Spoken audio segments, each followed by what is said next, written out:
Here, and we're going to get our first look at this Apollo's offense. And how about the snow already down there on the field? My man Sean O'Hara, my goodness. First snap, here we go. We are underway here at Rice-Eccles Stadium, home of the Utes and the Stallions. First play of the game, going to be a little inside pitch, taken down right away. Jalen Marshall not going anywhere. And here is the aforementioned Garrett Gilbert, a sixth-round pick from the 2014 draft by the Rams, leads the league in passing, exploded with 393 yards in week 2.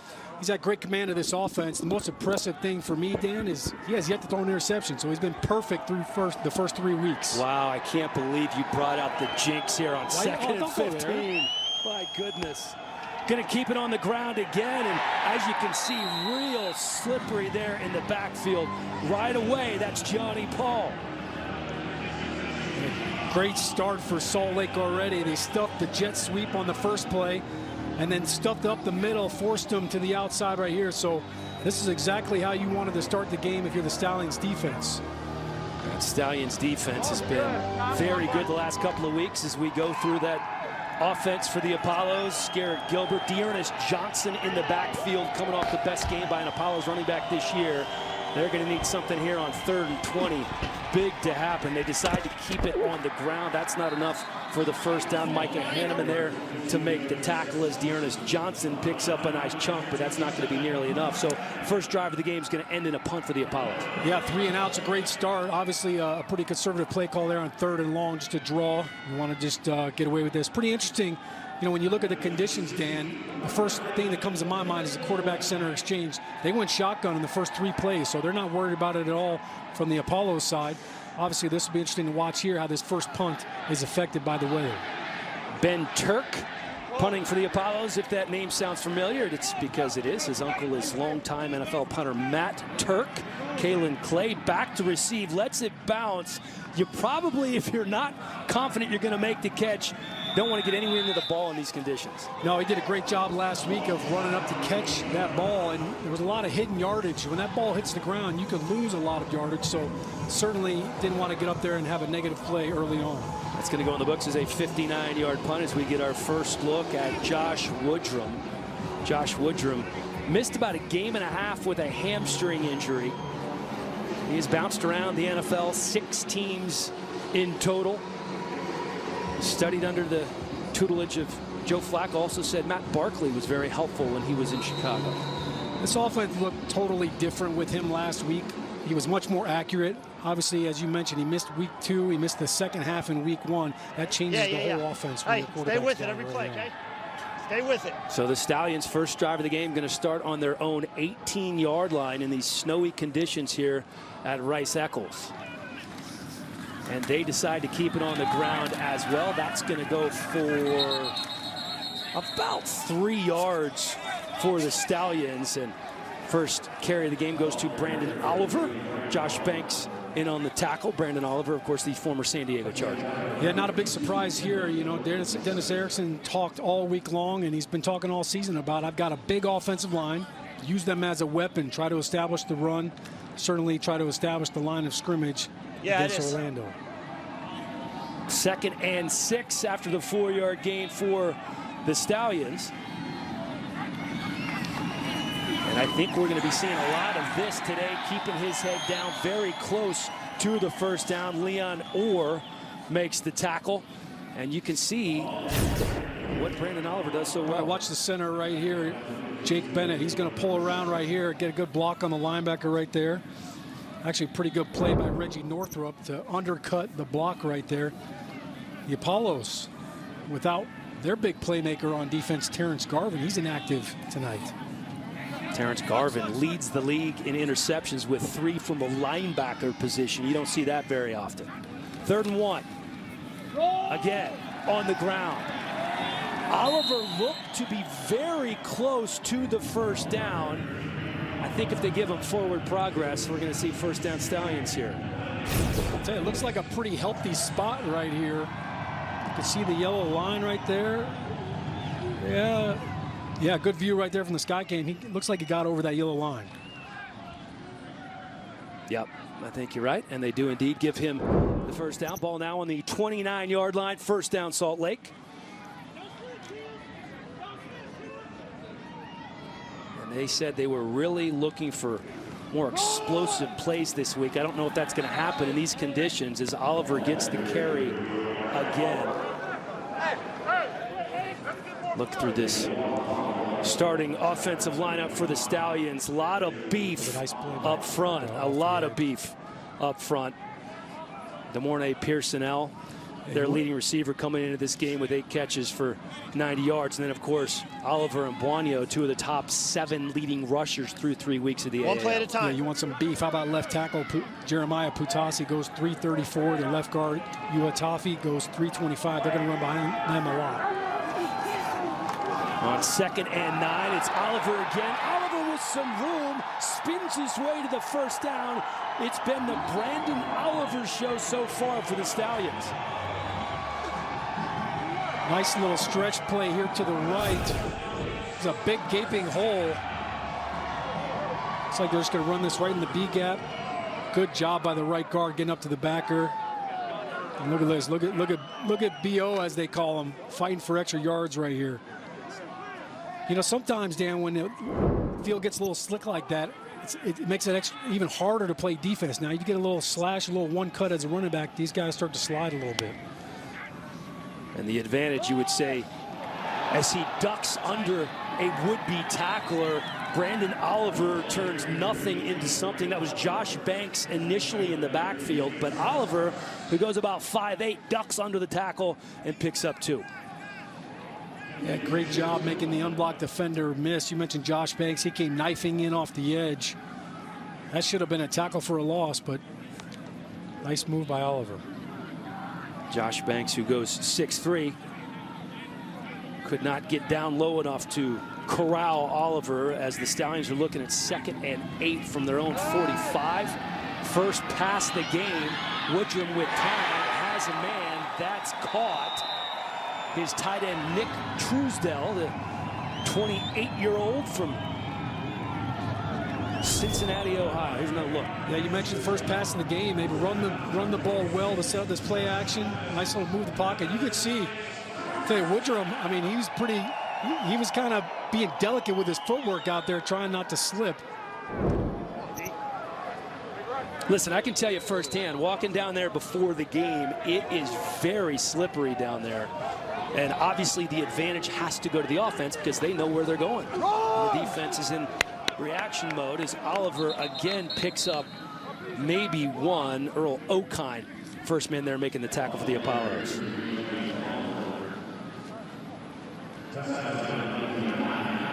This Apollos defense, very strong in the linebacking core, but playing shorthanded. Sean, you mentioned the fact they're playing without Terrence Garvin. Ryan Davis, also a starter outside linebacker, not going to be there as well. So Terrence Park slides in.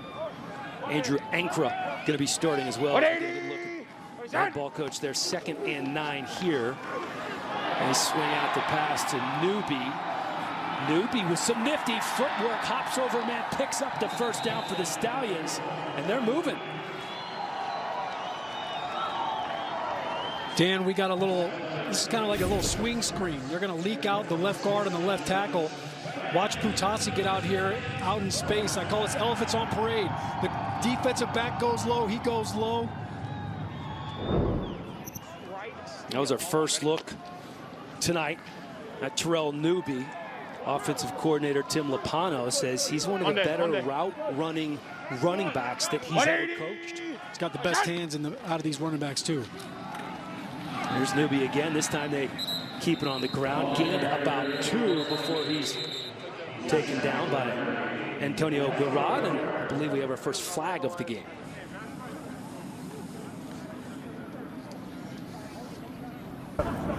Illegal formation.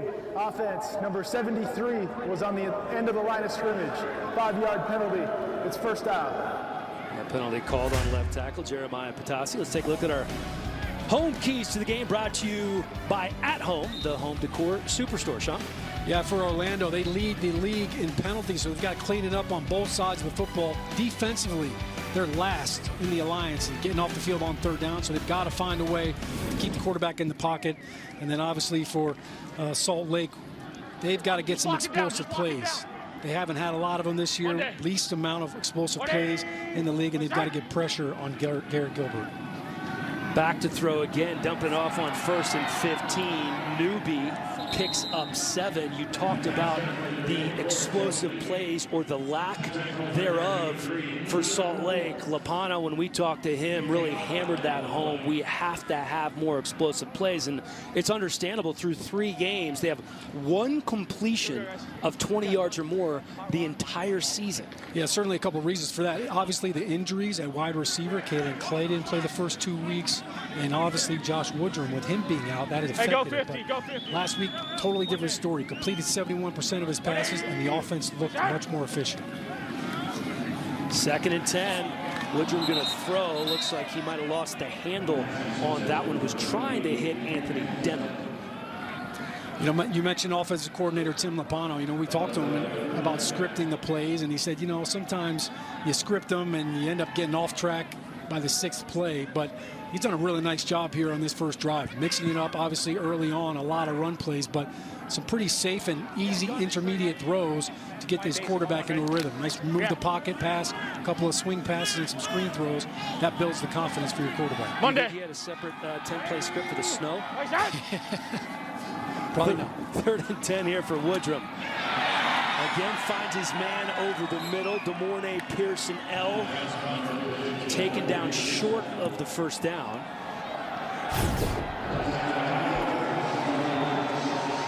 Yeah, it just looks like a little shallow cross right here. They've got him in zone coverage.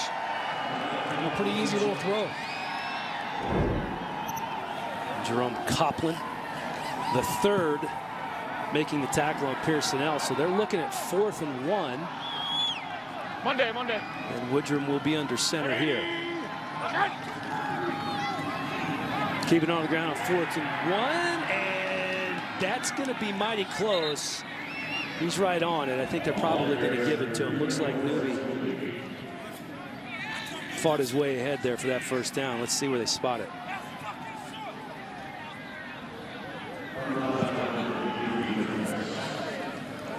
You know, interesting, Dan, that Newby's in the game and not Buonio. He's kind of their bigger back. And he was the running back that actually got them the first down last week when Erickson went for it on 4th and 1. Joel Buonio, 228 pounds. He's built for games like this.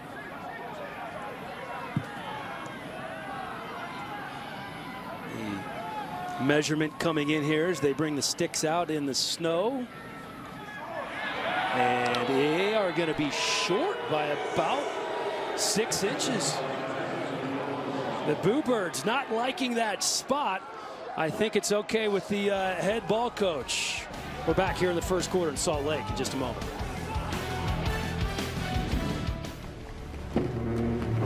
Follows offense. Orlando has been the cream of the crop in the Alliance thus far, along with Birmingham, one of 2 undefeated teams remaining, and the #1 offense has had some close calls. They've had to come back. They've had some trouble establishing the running game early, but late in games they've really leaned on it as Garrett Gilbert is complete over the middle to Jalen Marshall. And a heck of a catch in these conditions. Dan, nice throw by Gilbert. He's going to get some pressure. Carter Schultz going to get a little hit on him down low, but look at that grab by Marshall. Yeah, nicely done. You can see him. Good route right there. Just a little deep slant. Skycam brought to you this evening by Wheels Up. Getting a good look at this snowy turf here at Rice Eccles. Davion Smith checks into the game for the Apollos alongside Gilbert in the backfield. He takes the handoff and picks up 3 before Carter Schultz, the first man there to make the tackle. Schultz been an absolute monster for Salt Lake this year, and this is a big hit with Carter down on the field right now. We'll be back in check in to see what's wrong with Carter's shoulder after this. Dan, looks like they're checking out his left knee. Good to see Carter Schultz coming in on the right side of the screen. He's coming in here to make the tackle. Yeah, it looks like his legs, as he made the tackle, just kind of slid around. Couldn't see.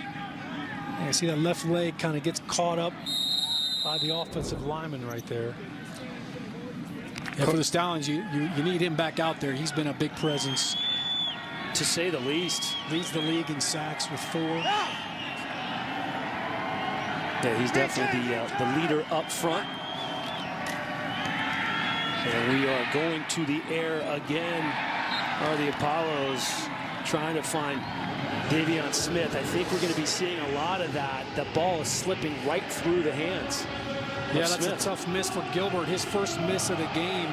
You know, pretty good pocket right there. He was able to kind of get through his progression, just going for his check down. He just overthrew him. Looked like Davion Smith would have had a little room to run the football there if he could have put it on him. So now looking at 3rd and medium. 6 to be exact. 3 receivers to the left, 2 receivers to the right for Gilbert. Green time, green time! Gilbert back to throw again. This time feeling the pressure, trying to decide whether to use his feet and pick it up himself. Did he get enough? That is the question on 3rd and 6. Well, looks like a pretty good spot from here, Helly. I think it's healthy. How about Garrett Gilbert? He showed his wheels last week. Here he is. Good job passing off the twist on the left side by the O-line. Sneaks out right here. Does he reach the ball over? Yeah, it looks like he does. I think he does. Johnny Paul kind of the last man there, trying to shove him out of bounds before he gets to that first down marker. You talked about using his wheels last week, as they are going to be facing 4th and 1. He was just a wee bit short. You talk about Gilbert using his wheels last week. 7 carries, 43 yards, including a big touchdown run.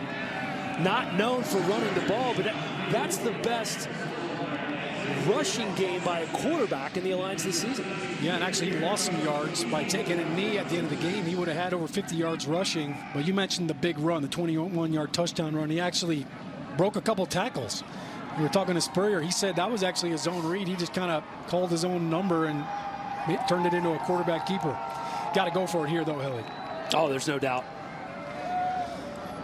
Run that thing right up the middle, or do you get crazy? Do you get creative? Maybe a little play action? Not in this small. I wouldn't put anything past that man. 1 for 3 on 4th down conversions this season. They're going to try to make it 2 for 4 and an even 50%. I'm surprised they're in shotgun here. I am too. Green time, green time! Gilbert with the snap, keeping it on the ground. They pick up the first down. Davion Smith. Huge first down gain for the Apollos before he's dragged down by Cody Brown.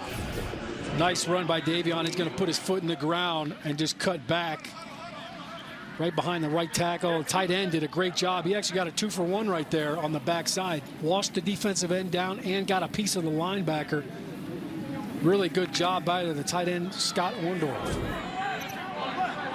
Just a huge hole there. Nice work by the big men up front and the tight end, as you mentioned. First down on the 30 for Garrett Gilbert. Again, keeping it on the ground, and again, it's Smith.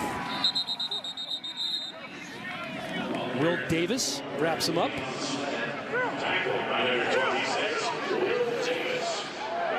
Davis, one of the leaders of this Stallions secondary, former 3rd-round pick of the Miami Dolphins, 25 games of NFL experience. Really enjoyed chatting with him yesterday. The numbers there on Davion Smith. Davis is a man who I could see easily stepping into the broadcast booth. Very smart young man who played his college ball not too far away from here at Utah State. On the same team as Bobby Wagner, thrown on 2nd and 8. Gilbert has a man complete to Rennell Hall. That's going to go for just about 2 as Johnny Paul keeps him from picking up any more. Steve Spurrier is not scared of the snow, and neither is Gilbert. They spread him out, go empty formation. Basically just kind of a check down throw to a little out route. 3rd and 5 from the 25-yard line here at a very snowy Rice-Eccles Stadium in Salt Lake. Green 10, green 10. Start it up.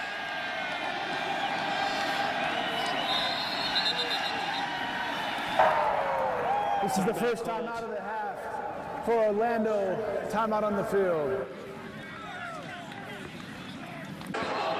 Welcome back to Salt Lake. Snow still falling here at Rice-Eccles Stadium. The Apollos on the 25-yard line of the Stallions, looking at 3rd and 5 as we are still waiting to see our first points of the game. It is a slippery track down there, I can tell you. Good news, though, for this Stallions defense. Carter Schultz back in the game after he left with an injury a few plays ago. The leading sack master here in the AAF with 4. 3rd and 5. Gilbert fakes the handoff, takes a shot, has a man in the end zone through the hands of his leading receiver, Charles Johnson. It's the first time he's targeted Charles Johnson, and looked like a pretty good ball right there. I think just a good play right here by Will Davis.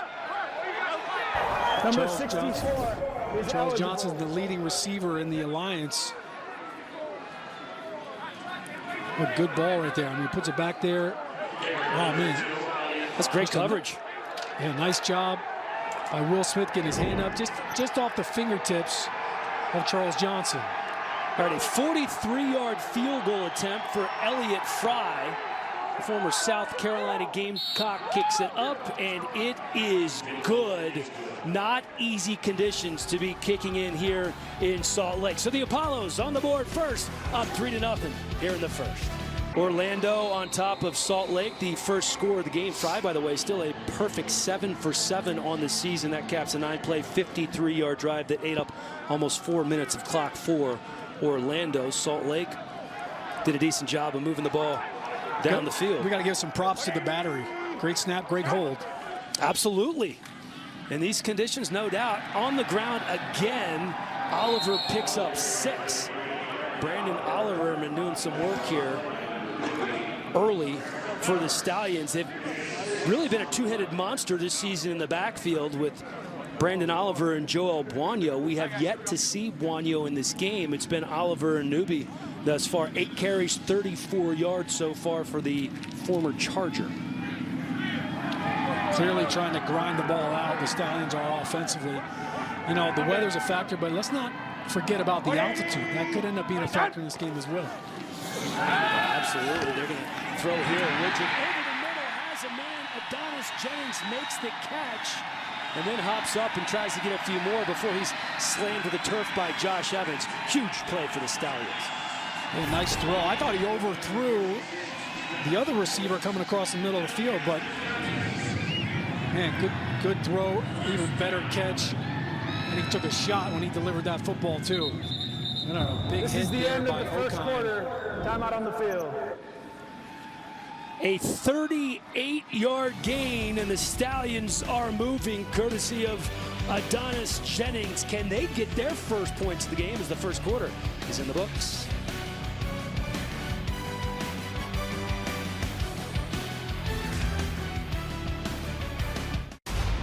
The middle of the game. I know. We're live on TV right now. Will, playing in these conditions cannot be easy. How are you doing out there on the defense? Shoot, right now I'm doing good. You know, obviously we knew coming in there I was going to try us deep. You know, then obviously 12's hella talent. Already made my play, so it's going to be a grind. The main thing is just keeping these cleats, you know, getting that ice off the cleats, man, because it's slippery out here. Orlando likes to throw the ball. They're still doing it despite the weather. I mean, yeah, you like that? Love it. Yeah, bro. I mean, this is what it's for. The more times I throw, the more times I make plays. So that's what I want. All right, well, go make some plays, my man. All right. Thanks, guys. Back to you. Stay warm up there. Oh, you hear that parting shot from Fish? Hey, stay dry, Jason. He's doing a great job down there. Brave soul. 1st and 10 on the 31-yard line. Keeping it on the ground again are the Stallions. That's Oliver going for 3. It's beginning to be very difficult to see where the ball is in terms of the hash marks, in terms of what yard line we're down there on the field. You've played in a couple of these snow games. Yeah, it's getting a little blurry there. My rookie year when I was with the Cleveland Browns, I was playing center. We were playing the Tennessee Titans, and there was a foot of snow. You couldn't see the hash marks. You couldn't see the sidelines. The referees just started spotting the ball in the middle of the field saying, hey, we're not going to try to figure out where these hash marks are. Probably best. I'm trying to figure out where the ball is myself out there on the field. Hard to see here. As Woodrum back to throw again, has a man. That's going to be good for the first down. That pass is complete to Kenny Bell. Kenny Bell, one of the faster players on the team, back after suffering a quad injury. And Woodrum very familiar with him. They spent some time together with the Baltimore Ravens. Yeah, Kenny Bell boosted this offense last week. He had 4 catches for 39 yards. 5th-round pick to the Tampa Bay Buccaneers in 2005. His dad played for Denver. Had over 2,000 yards as a returner in the late 80s. And this time, it's going to be Brandon Oliver caught behind the line of scrimmage. Earl Okine there to make the stop. Well, I tell you, Reggie Northrup is having a game already. 2 of the last 3 plays, he's fended off some blockers to make a stop. And Northrup, really the emotional leader of this defense. Spent some time with the Redskins and the Rams in 2017, played in the CFL, and he was a member of that 2013 National Championship team at FSU. 2nd and 11, Oliver on the ground again, picks up 2. Oliver now 11 carries after that fast start for 38 yards. Well, Reggie Northrup was 2nd on the team in tackles. Their leading tackler, we mentioned before, Terrence Garvin, not playing today. Inactive, he's battling a knee injury, so Northrup's got to step up. Terrence Parks actually takes the place of Terrence Garvin, but Orlando, they've got some stud linebackers. They've got some big ones, too. We mentioned Earl Okine earlier. 6'7" is what he goes by. Remarkable. Woodrum gonna throw again. Woodrum pressure, drops the ball, bounces right back to him. Lucky break there as Okine was putting the pressure on. Yeah, Okine finished the playoff. Looked like Ankara got some pressure early on, number 55. You'll see him come in on the twist on the left side. He gets his hand on the quarterback and the football, it looks like. Number 73 is eligible. Number 73 is eligible. Woodrum lucky to fall on the ball right here. Number 64 is eligible. Taylor Bertollet, the Texas A&M product, will be attempting a 41-yard field goal. Again, I cannot emphasize enough how slippery it is out there on the Rice-Eccles turf. No kick is an easy kick in these conditions. Bertollet up and good. And we have a tie ball game here. Nice Early hold in the 2nd quarter. Good snap, good hold, good kick.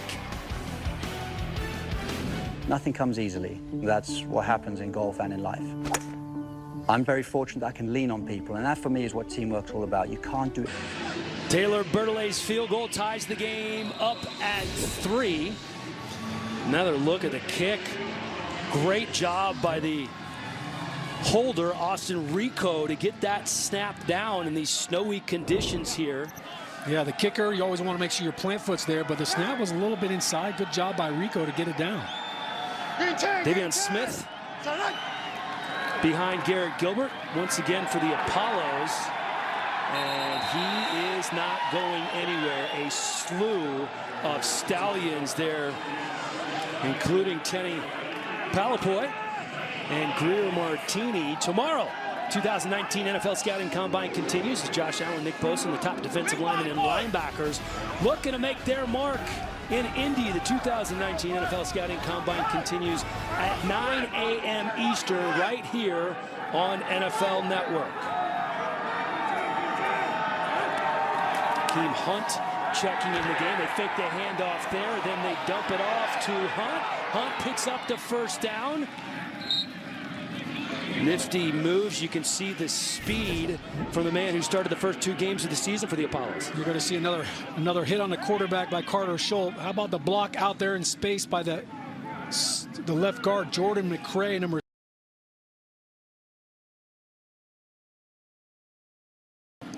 Touchdown saving tackle by Greer Martini. Absolutely a 19-yard gain for Akeem Hunt. Look at the numbers on the season. Hunt played his college ball at Purdue, so my guess is he's played in conditions like this before. Back to throw is Gilbert, and nothing going there. He was again looking for Charles Johnson, but no chance for Johnson to make a play on that ball. Yeah, Greer Martini made the tackle on the previous play. He got pressure, looked like it was a blitz, and he ran right by the running back. It's almost like he didn't even see him. Well, he's lucky that wasn't a pick six going the other way, the way that ball fluttered in the air.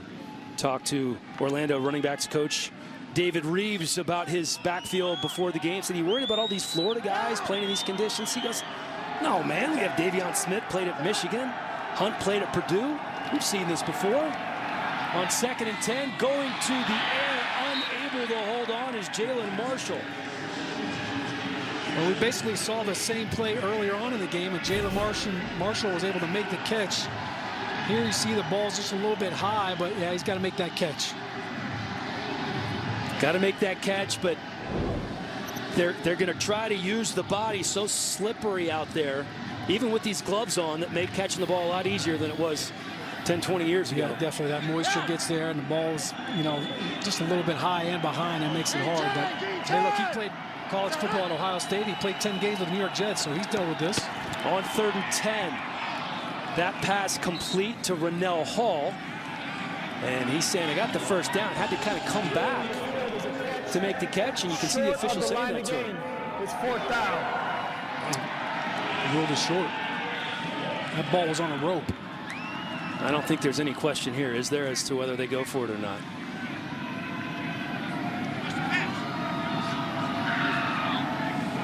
Gilbert in the something offense that has plagued Orlando all year long. They've really struggled on 3rd down. They have yet to convert a 3rd down in this game. Looks like they may review the spot.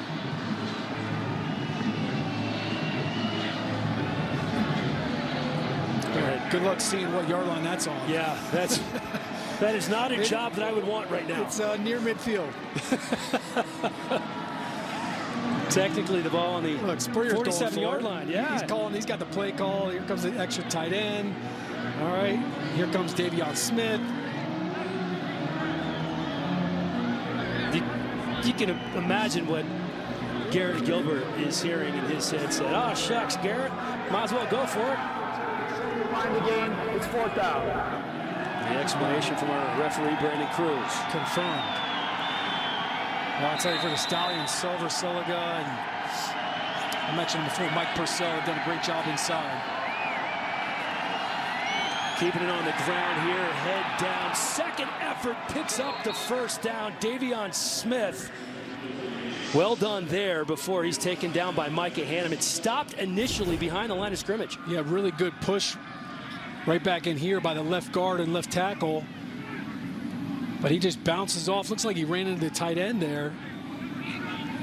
You mentioned a good second effort. And it looked like Trevor Riley, the linebacker, got caught inside. Ball now on the 42-yard line. Fresh set of downs for Orlando. Keeping on the ground. King Hunt. Johnny Paul. Big hit by Paul. The Utah product. Yeah, just a little draw play, Helly, and you mentioned it, Johnny Paul. He's going to come out of the left side of the screen. Look at him just come flying up, unblocked. Good job there by Siliga, too, getting in on it. You know, this Orlando offense, last week, they really found the running game in the second half of the game, but they're doing a pretty good job here. 2nd and 10. Back to throw is Gilbert. Gilbert pressured, completes the pass to Charles Johnson. Looked for a minute like that Stallions defense might get to him, but he remained calm in the pocket. Looks like we lost one of our audio guys down there too. Hope he's all right. Good job by Gilbert using the legs again. I tell you, it's been a pretty good matchup to watch on the outside. Will Smith versus Charles Johnson. He's done a pretty good job right there, but the scramble drill. That's one of the toughest things for defensive backs to handle. It's a long time to have to cover. 17-yard gain for Charles Johnson. His first catch of the ball game. Gilbert back to throw again. Gilbert with time. Complete. Again, it's Johnson. Johnson going to go for about 6 before he says hello to C.J. Smith. Over 7:20 to go here in the first half. You can see the snowy, slippery conditions here in Salt Lake. A far cry. There's no foul on the play for defensive holding. The running back was fit too. From what the Apollos played in last week against Memphis at home in Orlando. Please put 7:24 on the game clock. 7:24 on the game clock, please. Adding a few more seconds to the game clock here. Going to set that at 7:24 as the clock runs. We're looking at 2nd and 2. Remember, a quicker pace here in the AAF. Play clock's 35 seconds. Not a lot of time to mess around. Davion Smith again in the backfield. 2nd and 2. He's not going anywhere. Greer Martini, the former Golden Domer at Notre Dame, takes him down behind the line of scrimmage. Yeah, Greer Martini, you see him right here. He's just going to attack downhill. I mean, really unblocked. I don't know where the center was going on that one. Somebody's got to account for the middle linebacker, Dan. He's usually the first guy you point out. There he is. There's the mic. Tell the quarterback what to do. That's what most centers do. Quarterback gets all the credit. That's all right. Says the center sitting beside me up here in the booth. He didn't block anybody in that play, so I can't give him credit. Sean Price lined up at fullback. Orlando going to throw here. Nothing going for Gilbert, trying to direct some traffic. Was looking for Chris Thompson. Well, he had all day to throw that ball. Carter Schultz going to get some pressure at the end, but again, another 3rd down play that they can't convert. Looked like a little 3-step. He wanted to get the ball out. You can see him throw his hands up in the air as he reset the play clock to 25 seconds. He's waiting. Slides across the turf. Trying to throw you the ball, get open. Elliott Fry back in. Long snappers Drew Ferris. Ben Turk, the punter. The all-important holder in these conditions. This one from 37 yards out. He struggled in pregame going this direction. And whistles are blown before the kick goes up. Fry, as we mentioned, a perfect 7-for-7. Made his earlier field goal. Has yet to miss this season. Played for Steve Spurrier at South Carolina. Before the defense was in the neutral zone. False start. Offense, number 70. 5-yard penalty. It's 4th down. Number 70, that's Quintarius Eatman. You can see he's actually playing left tackle. Yeah, he definitely moves before the ball. Well, I mentioned penalties, right? You did. Orlando.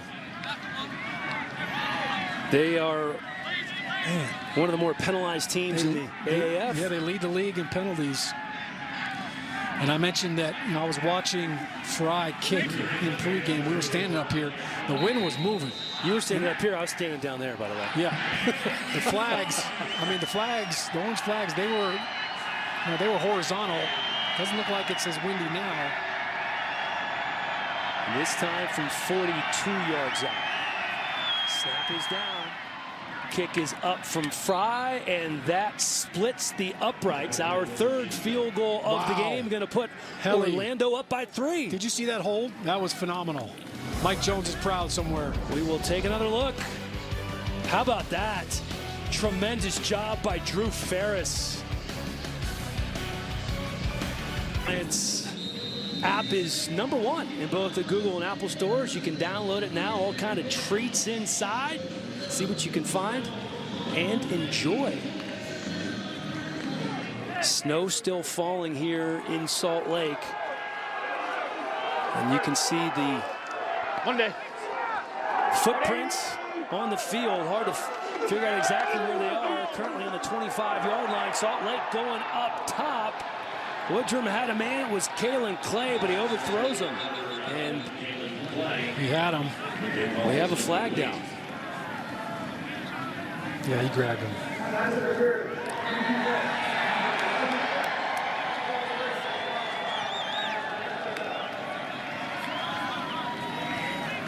Take a look here at the pass interference call. Yeah, you're going to see Kalen Clay right here. And he's got some speed. He's got some wheels. Look at that. Just kind of faked a little slant. Ran right by the corner. Marquez White.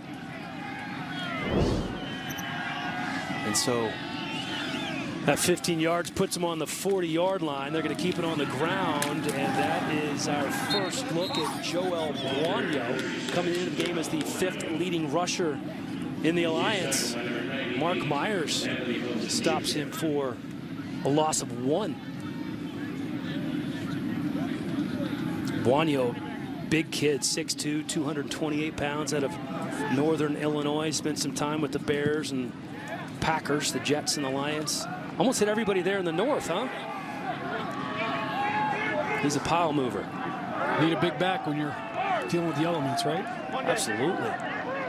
5 wide receivers set for Josh Woodrum. Woodrum going to the right side, has his man. That pass is complete to Brian Timms. Timms was actually cut by Orlando earlier this year, and Salt Lake very happy to add him to their roster. One of the few men in the world who has a Super Bowl ring and a Grey Cup ring. Brian Timms out of Florida A&M. Terrell Newby checking back into the game at running back for the Stallions. They're looking at 3rd and 3. Woodrum going to throw again from the 47. And there's nothing going there. Kenny Bell, the guy he was looking for. Man, it looked like he never saw the football. Kenny Bell's just going to run a little crossing route, a little shallow cross. He's not even looking for the ball. It hits him right in the helmet. Right off the noggin. You know, he's trying to read the coverage as he's running across the middle of the field. You can ring my bell. Well, Woodrum put it where he was supposed to. Pretty good numbers so far for Woodrum. 7 of 9 for 88 yards. Back deep to receive, Ernest Johnson. Austin Rico's punt. Going to land at about the 3-yard line and bounce in and out of the end zone. 3-point ball game here in snowy Salt Lake. We're back after this. In conjunction with Navy Federal Credit Union, the Alliance is proud to be staging a military seat upgrade program where families each week are able to upgrade their seats on game day in recognition of their service. Very cool program there. Is still a 3-point ball game here in Salt Lake. Ernest Johnson out of South Florida in at running back for the Apollos on 1st and 10. And a nice spin move there by Johnson as he picks up 7. Johnson, a real interesting story, by the way. He was not on this roster early on. Sean, as we get another look at the run here. Yeah, the fake the reverse right there. You can see Trevor Riley, he's in play, forces him back into his help. But look, Steve Spurrier, he loves the trick plays. We saw it in week 1. We saw their version of the Philly special. We asked him, we were talking about it, I said, hey, do you have any clever names for it? He's like, no. Just called it throwback to the quarterback. Nothing tricky, 2nd and 3. That pass incomplete, looking for Dante Dye. Back to Ernest Johnson quickly. He played at South Florida where he was familiar with running back coach David Reeves, who was his offensive coordinator there. He was in minicamp with the Saints, not invited back to training camp. He was working on a fishing boat in the Keys, working as a personal trainer. Kept calling Orlando, saying, hey, you need a running back, you need a running back. Finally, they brought him in. He didn't start the first 2 weeks, and then he goes for 79 yards last week, the most productive game for an Orlando running back this season. On 3rd and 3, Orlando going to go to the air. That one complete to Charles Johnson. And it's a first down, Apollos. Here we go, Johnson & Johnson. All right, you talk about Dearness, now we got Charles. I'm not talking about the baby powder. I'm talking about their 1-2 punch. He just kind of sits down in coverage. You're going to see him kind of sit down right over here in the zone right there. Just find a little window. Look, I mean, you show your quarterback the numbers, kind of makes it easy for him to put the ball right on him. But going back to Dearness Johnson, coming into this game, he was averaging 6.6 yards a carry. Might be tough with these conditions to keep that up, but yeah, he's been their workhorse. Again, going to throw. Gilbert looking deep and trying to connect with Brunell Hall. Oh, Gilbert takes a big hit. They run a little twist game inside, but again, Carter Schultz coming in here. Ooh. He gets high load right there. Yeah, that was Purcell and Schultz. Yeah, it looked like Palapoy got him low. Yeah, he's feeling that one. Carter Schultz left the game for a couple of plays with an injury. And last Back week, on the field. they got after John Wolford. We had him mic'd up, and he said, "Now I'm getting hit every play." They're back at it again. Dearness Johnson in the backfield. They quickly fake the handoff to him. That one is complete to the sideline. That's Chris Thompson making the catch, but we have a flag on the play. Personal hit on the foul, quarterback. roughing the passer. Defense, number 96, 15-yard penalty added at the end of the play. Automatic first down. Silver Salinga, the veteran of 7 NFL seasons, called for the penalty. Good throw, good catch by Orlando here. In these conditions, you really have to focus. Chris Thompson hauling it in. Here's another look at the... Yeah, it's definitely a little late, a little extra. They said enough of just that. A little love tap. Yeah, I mean, when you're big like that. When you're you don't 6'2", do anything 345, you feel a little more than you would normally. So we're seeing a lot of balls kind of sail on Garrett Gilbert here. And I think that's really condition related. You know, if the ball is getting a little bit, if it's wet, it's damp. You know, obviously, as a center, you want to make sure that center quarterback exchange is clean. But as a quarterback, if that ball's getting moist and it's getting hard, it's slipping out, that's why you're going to see the ball sail a little bit. Green turn. First down on the 32. Gilbert to throw again. Dearness Johnson met right away by Greer Martini. Greer Martini does a great job right here, seeing the offensive lineman leak out. He snipped this out from the get-go.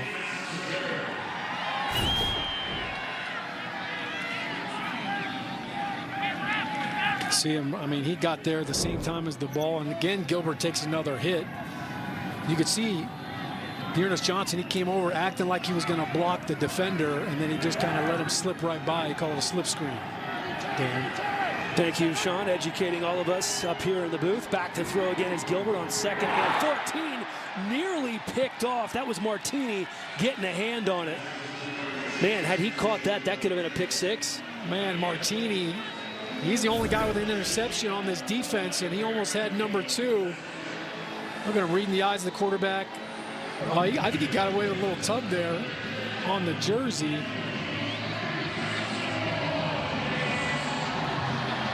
Nice job.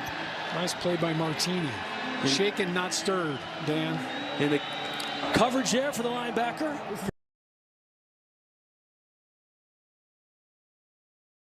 We're going to converse with the head ball coach. I made the mistake of calling him the old ball coach on Twitter the other day. I was quickly corrected by many Florida fans. It's the head ball coach, Mr. Tennessee Volunteer, okay? Listen. He hung up the phone real quick when you brought that up. He did. He went to Tennessee. Talked to What's that? I'm losing you. Talked to Coach Spurrier earlier in the week. Had a great conference call. He is so entertaining to talk to about football, and he loves ball. He does. He's into fun. it. He's, you know, I mean, you wouldn't even know that the guy just, you know, he had surgery when you talk to him. And when you see him walk, it's a different story. But, you know, for all these coaches and, you know, every time you get a chance to talk to them, they love teaching the game. And I think that's what they really appreciate, the chance to teach the game to some hungry players. You know, there's nothing better as a coach than players that are eager to learn, eager to play, eager to prove that they deserve another shot at getting back to the NFL. Look at the head ball coach there. Let's see what he draws up on 3rd and 14. Green time. Gilbert working on third down from the 41-yard line, and Gilbert taken down in the backfield. There are 3 Stallions there. Silver Salinga leading the way. You can see Tenny Palapoy there as well. Collapsing the pocket. A lot of beef up front on that defensive line. Nowhere to go for Garrett Gilbert.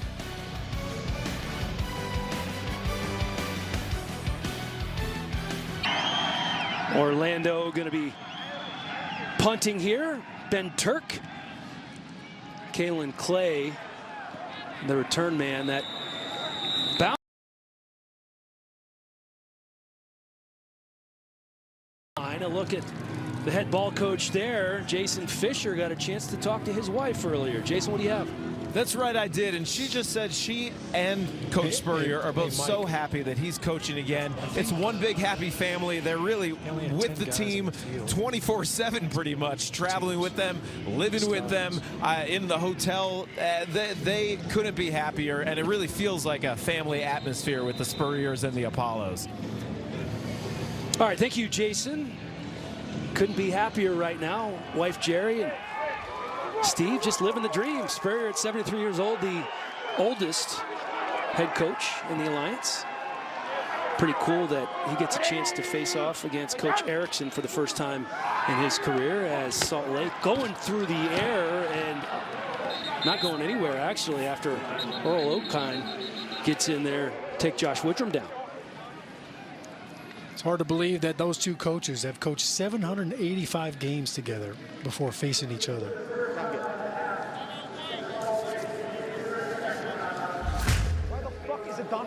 And how about this? Dennis Erickson, nearly 50 years of coaching experience. This is just their head coaching experience. What a resume for both of these guys. Erickson, a college football Hall of Famer, a couple of national titles, of course, at Miami. Spent some time at Arizona State in the NFL. Erickson at the U. Oh, that was a great series they did. How about for Coach Spurrier, right? One of 4 people to be elected to the College Football Hall of Fame as a player and a coach. It's pretty impressive. Heck of a quarterback back in the day. Steve Spurrier has had so much success. Does he look cold? Oh, he's fine. He's all right. Got a hat, he's got gloves. He's not even wearing a heavy jacket. Good ball coach is right at home here. The first ever game, though, he has coached in Utah. Never coached a game in Utah before. 2nd and 11 for Woodrum. Back to throw again, making a move on the ball. Keith Reeser to break it up. That was a late throw, Dan. He got away with that one. Just looks like a little hitch right here coming back to the ball. Yeah, late throw. Boy, Reeser. He had a big interception last week. It's probably their best corner. 2 interceptions on the season for Reeser. 3rd and 11 here from his own 16-yard line.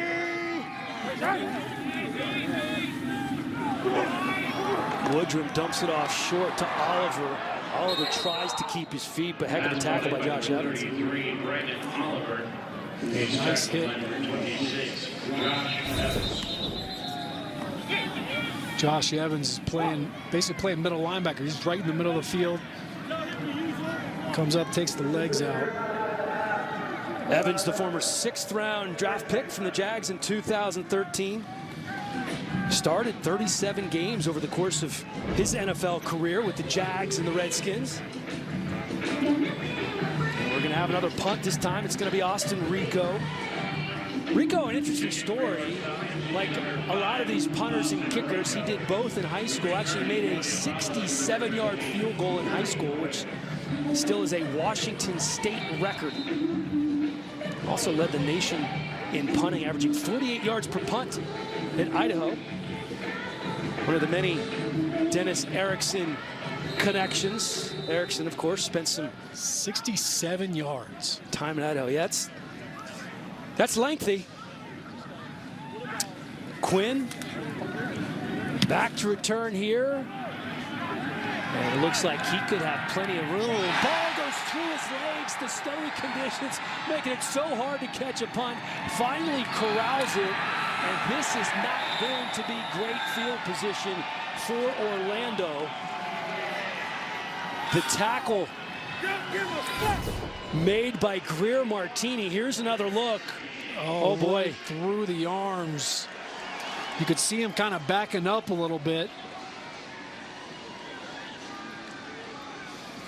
It's almost impossible to catch a punt in these conditions. If you're the special teams coordinator, do you just tell your guys just maybe don't touch the ball in these circumstances? Well, I mean, after that, maybe. But yeah, I mean, you're trying to gauge where the ball is, and you know, you could see him backing up right there. I mean, he looked like he was in position. It just went right through the arms. 65-yard punt is how that's going to go in the books from Austin Rico. Garrett Gilbert back in for this Apollos offense. Davion Smith beside him in the backfield. 1st and 10 from their own 10-yard line. Smith picks up 2, maybe 3 yards.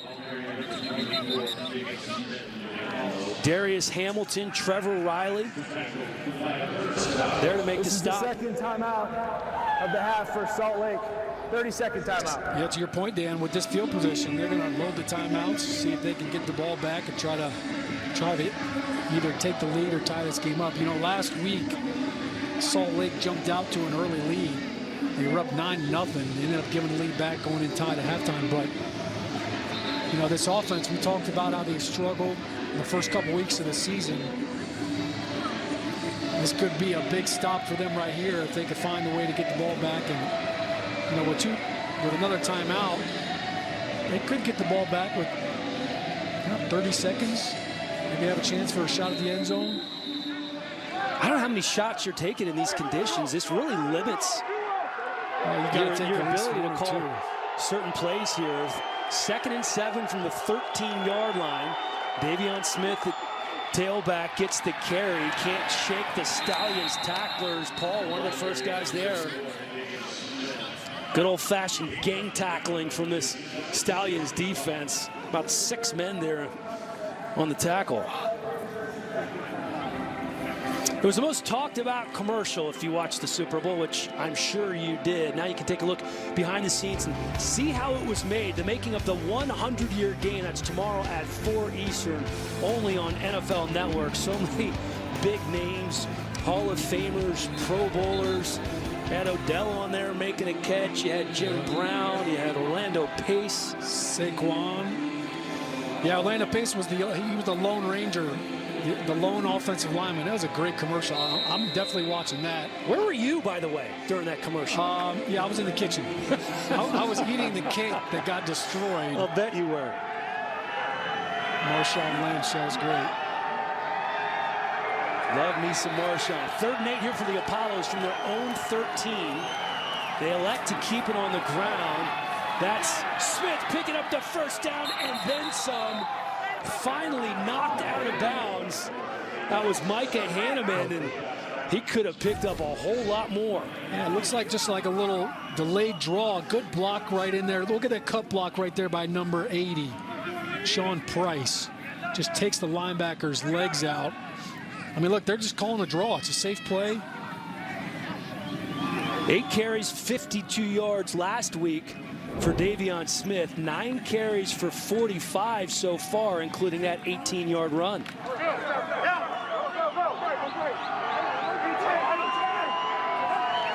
Smith, who plays college ball at Michigan, going to get the carry again, and this time it's going to go in the books as a no gain.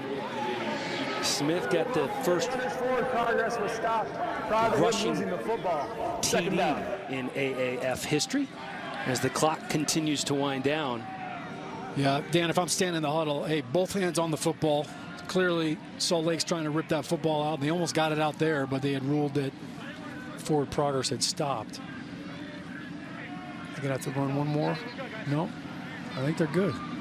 I think they are going to be content in these conditions to go into the locker room with a 3-point lead. Hey, any lead is a good lead, especially when there is snow on the ground here in Utah at the base of the foothills here of the lovely Wasatch Mountains. Nightfall is upon us, snow is on the ground, and we have a 3-point ball game. Jason down on the sideline. Coach, it's your first game coaching in the state of Utah, a little different than Florida. What do you think so far? Oh, we're not playing as well offensively as I'd hoped, but we got a little bit of a lead. Our defense is playing well, so we're going to try to win a ball game is what we're trying to do. Well, you're going to need some more points. What's the message to the team in the locker room to score more in the second half? We got to be a little bit better in the red zone, hopefully. All right, well, good luck in the second half, Coach. A little bit better in the red zone. It is a cold and frigid and snowy day in Salt Lake City at Rice-Eccles Stadium. The Orlando Apollos coming in from Florida have got to be chilly. Head coach Steve Spurrier has actually never coached a game in the state of Utah, so I can assure you Steve Spurrier must be like, what is going on, right? Playing in the snow is great. I mean, I used to play in the snow all the time in Fort Wayne, Indiana. We always play tackle football in the snow, so this is great football weather. Another place that it's really cold right now is Indianapolis, the NFL Combine going on there. Do you know Garrett Gilbert, the quarterback for the Apollos, was not even invited to the Combine? Was not. Was not invited. Wow. But so while the Combine folks might not know about Garrett Gilbert, let me tell you, the NFL folks seem to know about the AAF because let me show you a little picture that surfaced from today. Do you recognize this guy, you guys, wearing our Alliance football ball cap? Jerry Jones rocking the Alliance cap there. Can we say partnership? You got to love that, right? I love it. All right, well, we have a pretty close game for you right now in Salt Lake City. It's cold there. Let's take a look at a few of the stats in this game. Steve Spurrier saying that he needs to get the offense going, you guys, because they're just leading by 3 right here. Salt Lake only kicked a field goal and Orlando 2. So what do you think? What's happening here, Kevin, in the snow? Well, when you have to throw the ball in small windows, you see it's affecting the accuracy just a little bit. But, Orlando, hey, they're not afraid. This offense is wide open. He's getting it done. He's throwing the ball downfield. This is a great screen pass. Devion Smith, great block by the offensive guard, Jordan McRae downfield. They're still running their offense. But like you said, though, field goals, they're not necessarily adding up. And, we don't want to show, footage of field goals. But they're still throwing the ball. But 3 points because it's hard to operate when you get down in the red zone. Yeah. Especially in the snow. No, I mean, you think about it, and the offense is not playing well, but can we just say the defense? We're defensive guys. So the defenses are playing well, and especially the Apollos, because this year, you think about, and we know about Steve Spurrier and how many points they're scoring on offense. They're scoring over 32 points a game in their 3 games, but their defense is only giving up 18 points a game. Bob Sanders, the defensive coordinator, done a tremendous job to get these Apollos defensive players to play defense down in and down out throughout the whole season so far, and they are playing good football. Bob Sanders recruited me out of college. Oh, nice. Don't knock the Florida guys. It's a small world. All right, you guys, let's take a look back earlier today. Another really good game. The Memphis Express looking for their very first win in the Alliance, and Zach Mettenberger getting his first start, can you believe it, since 2015. But really, it was the Fleet, Rod, who started and set the tone in this game. Yeah, Ron Brooks, 58-yard touchdown, didn't get tackled, took it to the left side. Anytime you can score in the special teams, Kevin, you know it. Defense travels, but special team scores, that's what makes you special. And Mike Martz has really liked his quarterback, Philip Nelson, throwing here, Kevin, to Dontez Ford for the 54-yard reception. Double follow move. I got a little terminology from my defensive back here, the Hall of Famer next to me. But he did a great job just schematically. This is a great drive route by Dontez Ford as well. Quarterback does a great job, steps up in the pocket, delivers the football on time. Unfortunately, Nelson is hurt on this play, takes a big hit. After the game, Mike Martz saying that he hurt his shoulder. He is expected to miss at least a week, and they're going to be looking for a quarterback this week. Zach Mettenberger missing that throw, but he was not afraid to sling it today, was he, Kevin? No, but that's one of those throws that you want back. But he gets it done later on in the game, connecting with Pig Howard here, Alton Howard, and gets the ball. Great run after catch. Does a great job getting the ball in the playmaker's hands, and they do the rest. Here he takes it in from 1 yard out. Just a tough hard nose from the inch line. Everyone knows you're going to run, make it happen. And this is just good one-on-one awareness by Terrence McGee in the end zone, finding the football. This is a great one-on-one play. This is a good way to end a drive. Yeah, they really rally in this game. They come from behind. We talk about Zach Mettenberger getting in there with the quarterback sneak, scoring the touchdowns. But this is the kid really that should get the attention. Austin McGinnis, who was signed this week. He made 4 field goals, wins the game. And Mike Singletary there getting the celebratory Gatorade. Or you can say the defense, because the defense had 4 turnovers, and they put their offense in positions to score points. And anytime your defense and your kicker can kick field goals like that on a consistent basis, man, you give your team an opportunity to win. All right, you guys, we are surely going to see some of the players in this game that you are watching right now in the NFL. Maybe very likely this kid, Carter Schultz. We'll talk a little bit more about him when we come back after the break. Happen at that Arizona game. They'll be honoring the Hot Shots, who the team is actually named after the firefighters here in Arizona that have been very near and dear to this state. Carter Schultz, you guys, we mentioned one of the players that we're watching that will likely maybe be on an NFL roster eventually. Kevin, give me some other players that you're looking at. I think you like one of the guys playing in that Hot Shots game tomorrow night. Yes, Rashad Ross is kind of the guy that I have my eye on. But there's someone built me a nice graphic. Yeah, nice list of players. Get that up here. See, Garrett Gilbert, he's the guy that I was talking to you about in the break, Rod. He's a person that's going to benefit from being under the tutelage of a Steve Spurrier. Just your read progression, where to go with the ball. Jaquan Gardner, look, he's a bowling ball. We keep showing highlights of him. He's able to hit the hole, downhill, low center of gravity. Trent Richardson is a guy who's a veteran guy who's been around. Tough, hard-nosed, going to get you those tough yards. And, of course, my guy, Rashad Ross. Not really my guy, but he's my favorite guy on this list. You like his dance moves, I think. Is that what you like about him? He's got great dance moves, but you know what? He's a great receiver. Getting open, he has high football IQ. I like smart football players. I think, there's no such thing as a dumb player. I think there's a coach that can't reach them, but this guy, he's a step ahead of almost everybody he's playing with. And he fits right into the NFL celebrations because he has some good ones. He's got some good ones, and he's had an opportunity to do a few times in the end zone. Now, Rod, what's your list look like? If you just quickly just throw up the defensive side, and we talked about Carter Schultz. He's played extremely well. Jamar Summers has been I've been a fan of his him from since day he one. started with 2 interceptions. He had a strip on special teams. He's done a tremendous job, and you see right here in Terrence Garvin, he's been the leader for him. But I'm going with A.J. Tarpley, and I'm going for one reason. He was already in the NFL. He played for the Buffalo Bills. He walked away on his own because he got a concussion. He can play football. He understands the game. He's very headsy. He understands the concepts of what offense is trying to do to him, and he's played well. So hopefully he'll get another opportunity to show his wear back in the National Football League, because I think he belongs back there. Yeah, a lot of these guys really proving and making the most of their second opportunity. All right, we're going to send you back out to a snowy Salt Lake City where we've got a tight game at halftime. Dan Helly and Sean O'Hara taking care of the second half for you. Enjoy. Welcome back to Rice-Eccles Stadium in Salt Lake. You are watching the Alliance of American Football here on NFL Network. Salt Lake head coach Dennis Erickson at halftime to his troops, who are down by 3. Yeah, we get the football first now. Go down and score. Just keep playing. Things are going to happen, okay? Things are going to happen. Just keep playing hard. We got to come down, move the football in that first drive. Field position is going to be real key here, guys. Field position is going to be real key in this game in the second half, okay? We've got to be able to throw it better. We will, okay? Got to get something on the board, okay? Just keep playing defense like you can, okay? Let's go get it now. Come on, go. You could hear Coach Erickson say we have to throw it better, and we will. Not easy conditions to throw in here. They've cleared off kind of the center portion of the field to make it easier to locate exactly where they are. As we take a look at the first half numbers, 146 total yards for the Apollos, 126 for the Stallions. The passing yards low, as you might expect with the snow on the ground. Sean O'Hara. Yeah, it's certainly been tough conditions, obviously, for the quarterbacks to grip the ball, and we've seen a couple of balls go through some hands, but really for Orlando, the rushing yards are a little inflated thanks to that big long run at the end of the first half by Davion Smith. Salt Lake going to get the first crack here, keeping it on the ground to Brandon Oliver. Tough run from Oliver, very close to picking up the first down.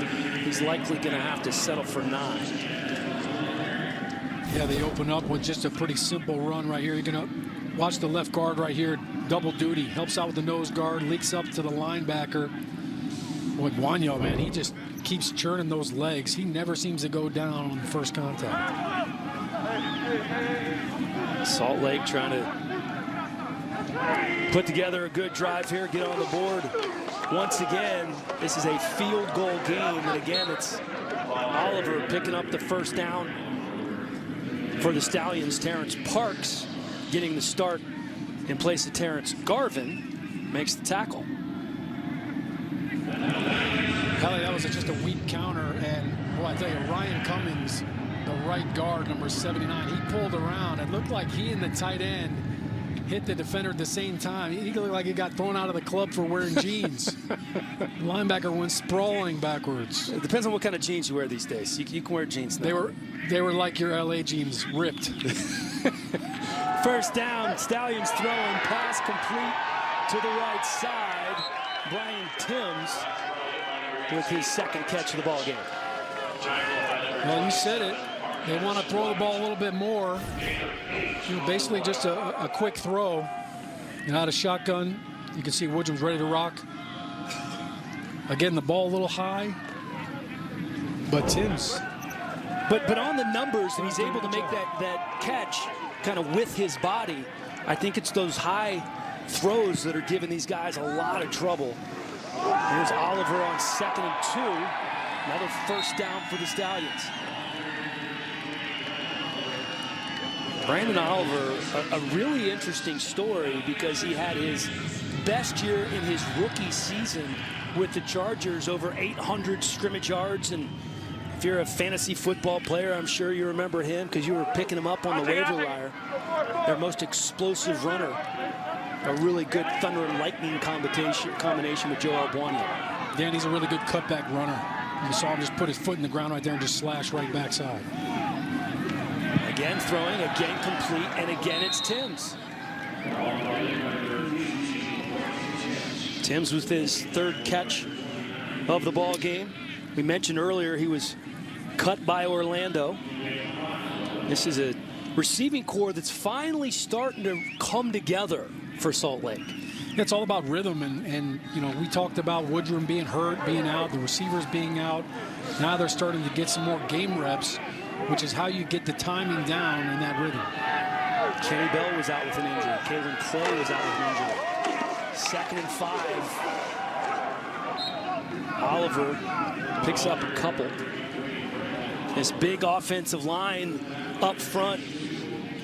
Josh Woodrum loves playing behind him. I said, who's your security blanket? Who do you really love here? He said, you know, my security blanket is actually my offensive line. O'Hara was grinning ear to ear when Woodrum said that. Well, of course. I mean, it's a great answer. Obviously, you want to, bring your offensive lineman in and get them some love. But we've seen it here today. They've really relied on this run game to kind of slow down this defense and get them tired. 3rd and 3 on the 44. Salt Lake going to throw again. Woodrum flushed out of the pocket, tries to pick up something. Anthony Moten, the man who wrapped him up. Anthony Moten just kind of walked the left guard to a Toffee back in there. You're going to see right here, just kind of bull rush. I mean, his hands inside, kind of call one of those a coverage sack. Looked like Woodrum wanted to throw the football but had nowhere to go with it, and by the time he tried to run. Dearness Johnson back deep to receive the Austin Rico kick. Ball set at the 45-yard line, an end-over-end punt. Fair catch called for. I would just let that bounce. Holds on to it. They're going to have it inside their own 10-yard line. Still a 3-point game here in Salt Lake. Wheels up to Sky Cams. At our hands, a great view here. Orlando deep in their own territory. Dearness Johnson picks up 2.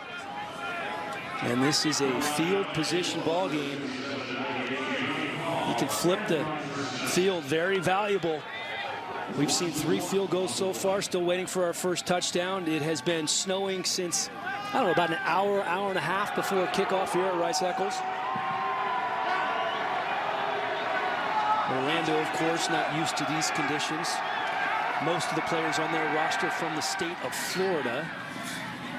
Darnell Hall hauls that in about 3 yards shy of the first down before he's wrapped up by Will Davis.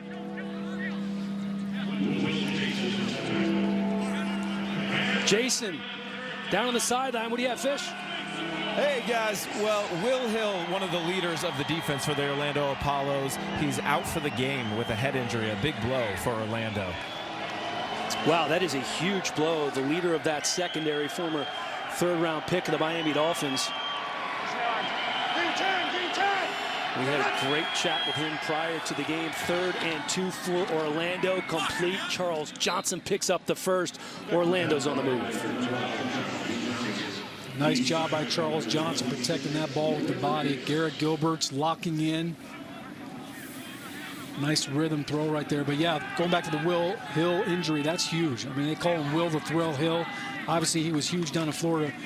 I actually called an all-star game, the New Jersey Governor's Bowl. It was New York versus New Jersey. Will was pretty much the star of that game. He's definitely a big play guy. First down here for the Apollos. Johnson on the ground, breaks 2 tackles, out past the first down marker before Gianni Paul makes the tackle. Another first down for Orlando. This thing's getting a little chippy here, Sean. Right down the middle of the defense here. Just a little draw. Looked like Siliga was there, and yeah, linebacker kind of came over there late. Dearness Johnson, I like the way he runs. I mean, you talked about him. He made his first start last week, coming off his best game of the season. Wasn't even on the roster when training camp started. First down for Orlando. Garrett, oh my goodness, right off the chest of Chris Thompson. Again, the conditions making nothing easy here, especially for the skill players.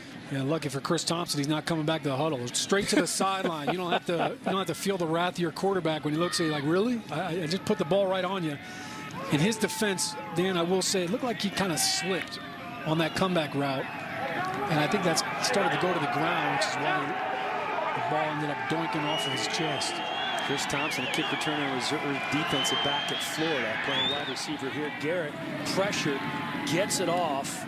That's going to be shy of the first down, but nice job completing that pass to Dearness Johnson. Every single play. It seems like Garrett Gilbert's picking himself up off the ground.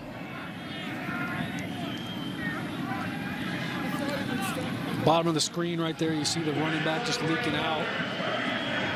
It looked like the linebacker came late. Yeah, Green Martini got back there. I mean, Palapoy was there as well. We talked about that offensive line for Salt Lake. The offensive line for Orlando's done a nice job this season as well. The 2 teams are actually tied for giving up the first fewest sacks in the league. That's Gianni Paul. We'll have an update after this. Right there, you know, it's interesting. When we talked to the Stallions coaches, they said everything on defense funnels through Will Hill. He's a safety who plays in the box like a linebacker. They said he was the most important member of that defense. Yeah, they said basically when they break the huddle, it's fine 33. Where is he? He's going to dictate everything. So let's not forget that Terrence Garvin, perhaps their best linebacker, out as well. Dearness Johnson takes the pitch. Dearness Johnson turns the corner and picks up the first down. Just gets to the perimeter. Greer Martini looked like he had an angle. You're going to see Martini come in here right at the end right there. Almost get a piece of him right there, but for Orlando, they're attacking the perimeter now. And when you coming into this game, Dan, I mean, the Salt Lake Stallions defense, they've got one of the best run defenses in the league. They're only giving up 87 yards rushing a game. The Orlando Apollos already have 81 yards. The 8th play of this drive, a receiver open. It's Renell Hall. Hall dashing down the sideline, trying to stay on his feet and into the end zone. Taken down just shy. And we have a flag on the field as well. What a play by Renell Hall. Ready to run, illegal block in the back. Offense, number 12. 10-yard penalty from the spot of the foul. The result is a first down. Oh, that's his fellow wide receiver, Charles Johnson, trying to help him out a little bit. Yeah, he was hustling down. They're running clear out routes up the front right there, and you're going to see the crossing route right here.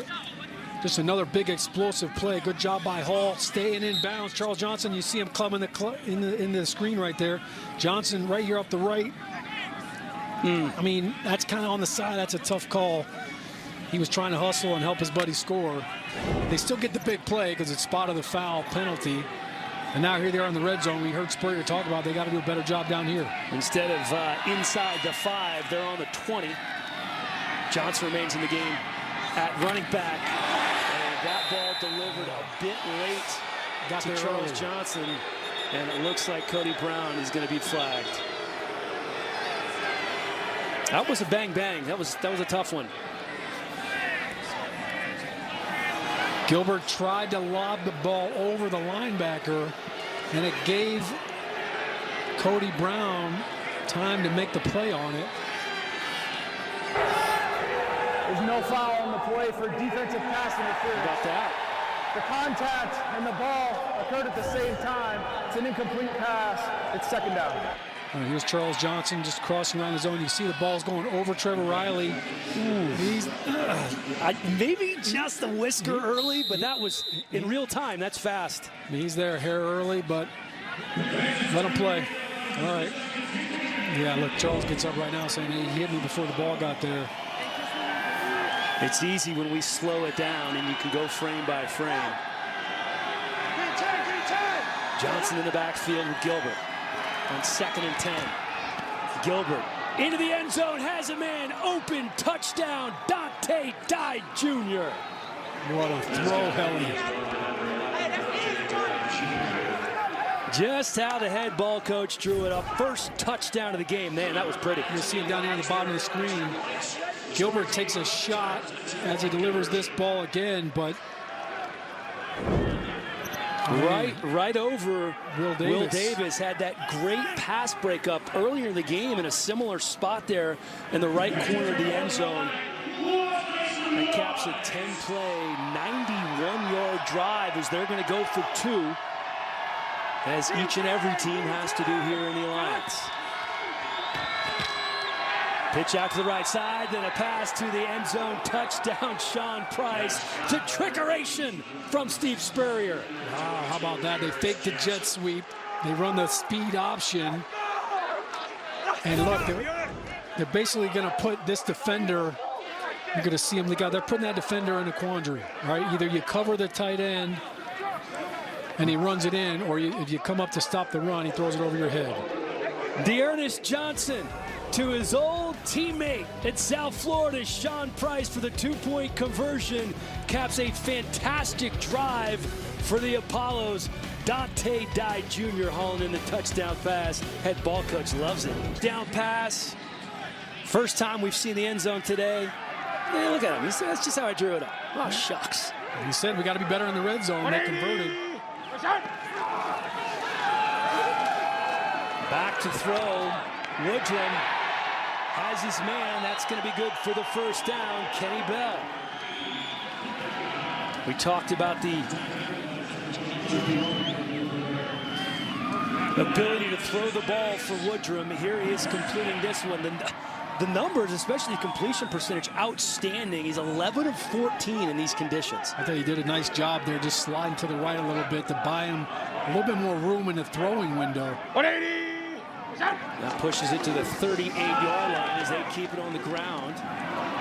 Talk about moving the pile.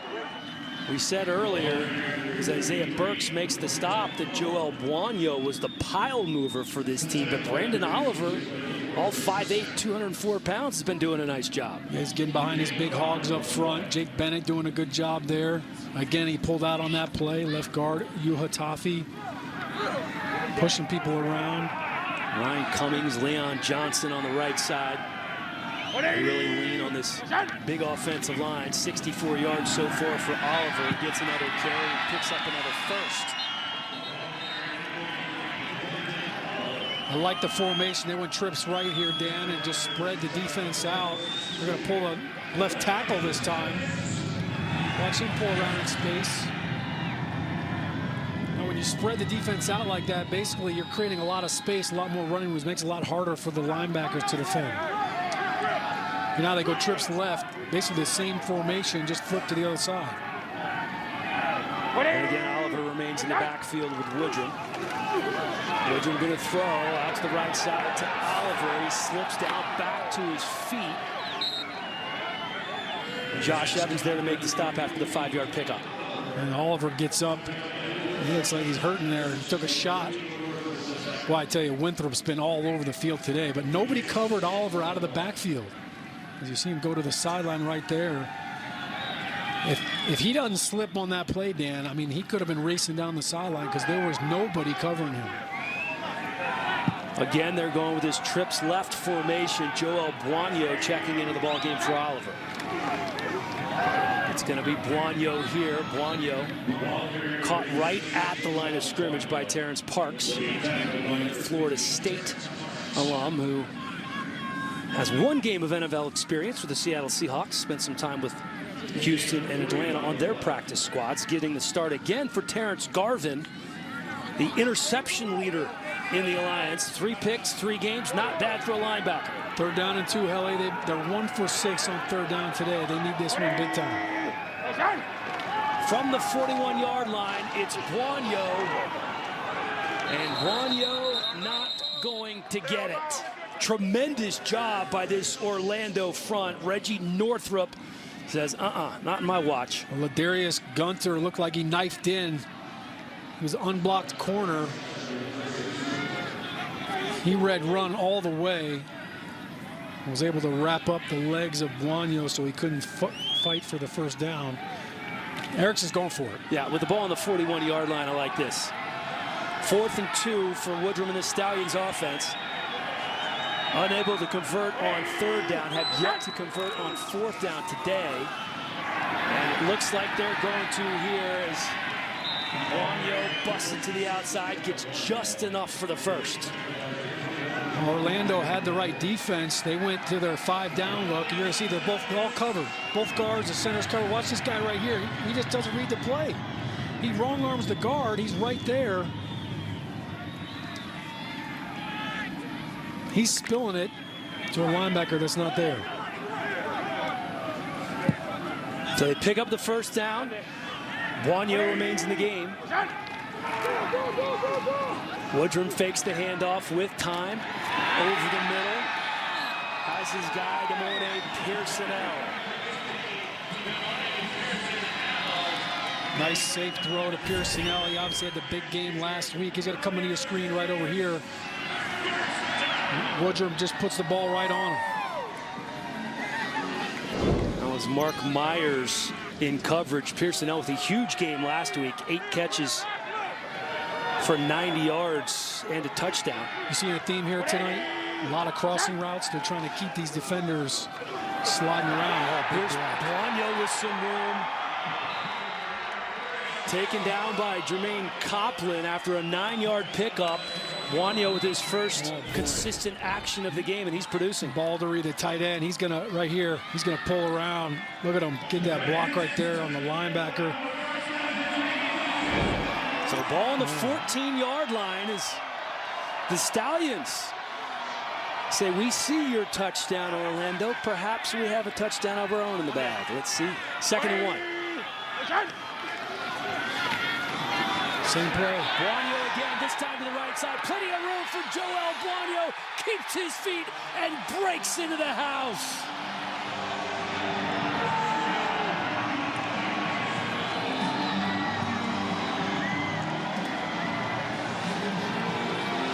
Dan, they ran the same play, 2 plays in a row, just to the other side. Look at the tight end coming around. They pull the left guard, and Buonio running through contact right here. We showed Will Hill going off the field, helmet in the trainer's hand. Don't think that they didn't realize that on Salt Lake side, and now they're attacking the defense. Good run by Buonio. That was a great point. Josh Evans, one of the other safeties, the last man to have a shot at Buonio, but the big fella at 228 pounds refuses to go down. Newby in the game here now on the 2-point conversion attempt for the Stallions. Woodrum going to throw. That he does. Newby hauls in the conversion. So once again, it's going to be a 3-point ball game after we go over half of the ball game without a touchdown. We have 2 here in the third. Joel Buono, tough running here by the big running back out of Northern Illinois.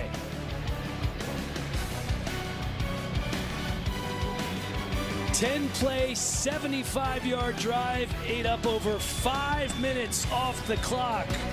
14-11 here in Salt Lake. All bundled up. Steve Spurrier currently with a 3-point lead over his good buddy. Let's check in with Jason Fisher down on the sidelines. I'm here with Reggie Northrup. Oh, he's talking to the coach right now. Well, this is what happens on live TV on the sidelines. He's talking to the defensive coordinator. He's one of the leaders of this defense, and he was just riling up the troops. I want to know what he was saying to him. Let's see. We get this mic in there. I got pick. All right. All right, that's defensive coordinator Bob Sanders talking to He was Reggie saying I got Northrup. picked. He was saying I got Yep, picked on that's that exactly play. what you were talking about. Access. Great job, Jason. AAF, Jason Zone Fisher. Way to be light on your feet. Good work, buddy. It was like a Browns blitz down there. Ball on the 30 for Orlando. Gilbert throwing again. Nice catch there along the sidelines. Charles Johnson doing a little toe tap. And a nice ball by Garrett Gilbert. Trying to get Johnson involved.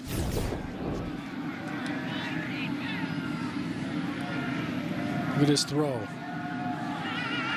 Nicely done over on the sideline. Nice comeback route.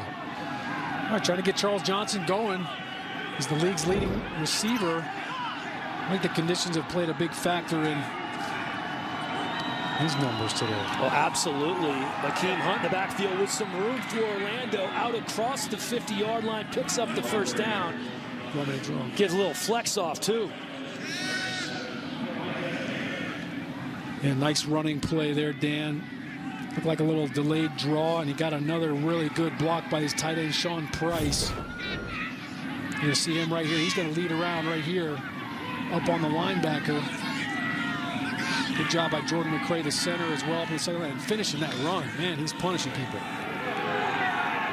So the ball now in Stallions territory on the 47-yard line for Orlando. Hunt remains in the backfield once again. Gilbert going to throw to the left side. Great grab made by Charles Johnson.